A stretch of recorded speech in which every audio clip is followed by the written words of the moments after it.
Tantos e tantos livros perdidos. Quantos desses eu li, muitas vezes emprestado, outras vezes que foram vendidos e até mesmo perdidos por algum motivo?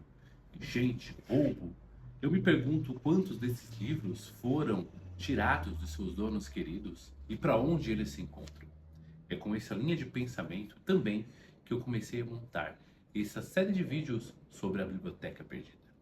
E hoje eu quero começar com um livro que eu achei por um certo acaso. Eu estava pesquisando sobre livros de terror em um blog. E nele eu achei o curioso nome As Duas Vidas de Audrey Rose.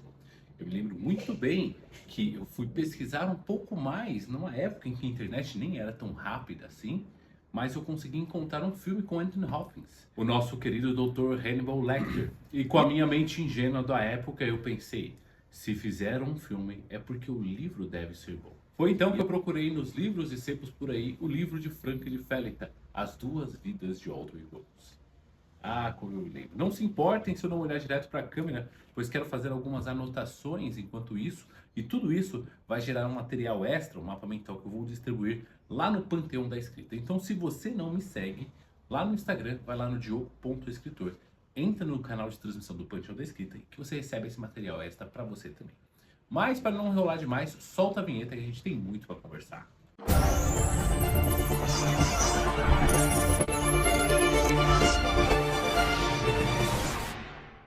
Muitas vezes a ficção se mistura com a realidade. E é no meio desse questionamento que Frank de Felita traz para nós algumas coisas que levantam também certos questionamentos. Será possível a reencarnação estar presente em nossas vidas e o diagnóstico ser totalmente diferente? Até onde a gente pode questionar a nossa identidade? Será que uma simples possessão pode ser um distúrbio mental nos dias de hoje? O livro é dos anos 70, mas a gente vai trazer aqui alguns conceitos que me marcaram. Eu não reli ele para gravar esse vídeo, então vou lembrar apenas das partes das histórias que mais me chocaram, que mais deixaram suas marcas, que mais me emocionaram. E claro, que eu mais tento trazer para vocês nos meus livros. Pelo que me recorda, o livro começa numa casa tranquila, uma vida doméstica comum, algo não muito fora do que a gente espera do dia a dia. Que também mostra que antigamente os livros não precisavam dessa coisa estrondosa de começar quanto mais perto do final para dar o gancho do leitor. E nesse mundo comum, eu me lembro que o Elliot chega na vida dessa família. E uma quebra de expectativa dessas não é tão comum, pois Elliot se mostra um pouco intrigado, pois a filha da família passava por algumas espécies de sonambulismo, por assim dizer. Esse sonambulismo, ele era trazido por Elliot como uma forma de reencarnação, pois ele afirmava que sua filha Audrey Rose renasceu na criança daquela família. E nessa aura de suspense, mistério e sobrenatural, o autor nos coloca de uma forma em que a própria família se questiona: será isso charlatanismo? Será isso real? O que será que passa pela minha filha? De um lado a gente tem um pai totalmente racional e do outro lado nós temos a mãe que, com seu amor materno, quer o melhor para sua criança, mesmo que isso signifique abrir mão daquela que ela tanto bom porque outra pessoa está lá. Eu me recordo também que cada personagem era um pouco multifacetado. E digo multifacetado pelo simples fato de que você tinha, às vezes, uma pessoa e ela vai se construindo. E essa construção de personagem é muito bem observada, mesmo que não seja um calhamaço de livro. Mas pequenas atitudes durante os momentos de tensão transformam os personagens cada vez mais construídos.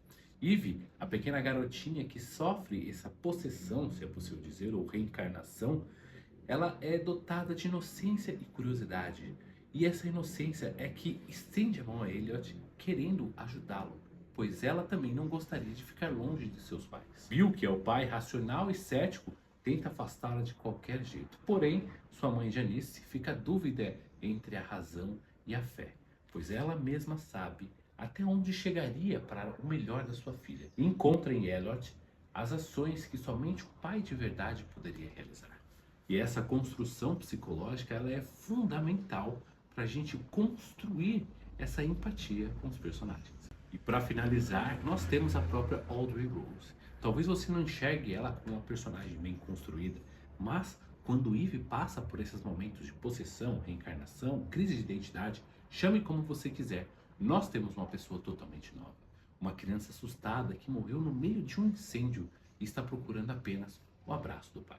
A estrutura, eu me lembro que foi muito bem construída, pelo menos para os meus padrões da época, e me manteve no que a gente chama hoje de engajado até o final. Eu não queria parar de ler porque o mistério de como aquilo finalizaria realmente era intrigante. Havia alternâncias entre flashbacks e a história e de uma forma muito bem colocada, sem exagero para um ou sem exagero para outro, deixando assim cada vez mais gostoso a leitura.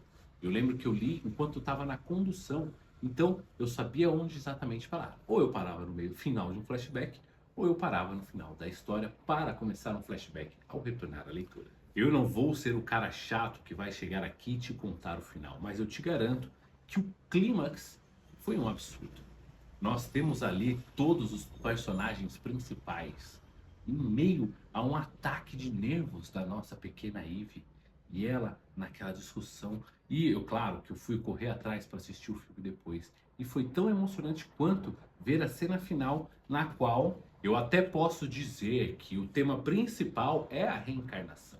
Mas reencarnação, ela mexe com muito mais coisas. Você tem questionamentos de fé, de identidade, de natureza da alma, de saber se até mesmo você não é a reencarnação de alguém, ou até onde você pode garantir que não é alguém possuindo um corpo que não é seu.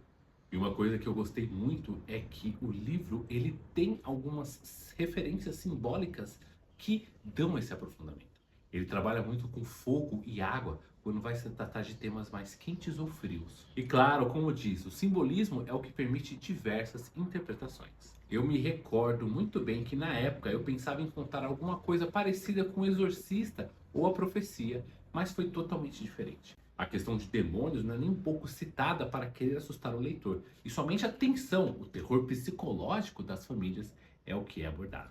Para finalizar, eu escrevi uma coisinha aqui e vocês me permitam ler para que eu não fuja um pouco do texto, nem colocar no teleprompter, porque é isso que eu quero deixar. As Duas Vidas de Audrey Rose é muito mais que um simples romance sobrenatural. É a profunda reflexão sobre a natureza humana e a busca por um significado. Para nós, escritores, a obra é uma fonte inesgotável de inspiração. Se você não leu, eu recomendo fortemente que você leia.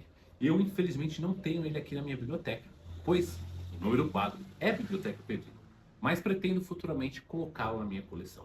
Colocar uma obra dessa de olho em você quando você escreve é uma das melhores formas de se manter ativo na escrita, pois ela estará sempre de olho no seu trabalho.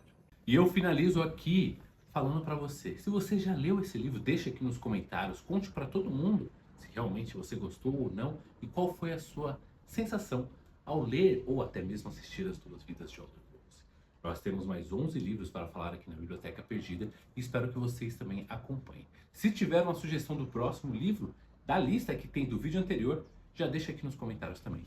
E não se esquece de seguir nas redes sociais, dar like no canal também e deixar as notificações ativas para não perder nada e ainda garantir o material extra desse livro. Até a próxima!